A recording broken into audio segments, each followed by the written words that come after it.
5 గ్రహాలు ఉచ్ఛస్థితిలో ఉండగా సూర్యుడు, గురుడు, శుక్రుడు, శని, కుజుడు ఈ 5 గ్రహాలు ఉచ్ఛస్థితిలో ఉండగా కర్కట లగ్నంలో చైత్రమాసంలో శుక్లపక్షంలో నవమి నాటి మధ్యాహ్నం వేళ పరిపూర్ణమైనటువంటి నరుడిగా అమ్మ కడుపులోంచి రామచంద్రమూర్తిగా ఒక నరుడిగా వచ్చాడు.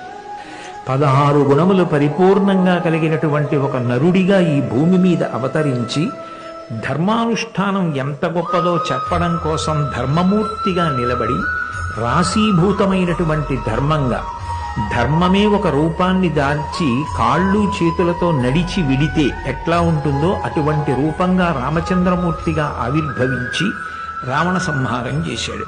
ఇప్పుడు ఆయన సరదా కోసం వచ్చాడు ఆ నరుడిగా. రావణాసురుడు అటువంటి మినహాయింపు అడిగాడు కనుక నరుడిగా వచ్చి రాక్షస సంహారం చేశాడు. అంటే ఇచ్చిన వరాన్ని నిలబెట్టుకుంటాడు, ధర్మ సంస్థాపన చేస్తూ ఉంటాడు.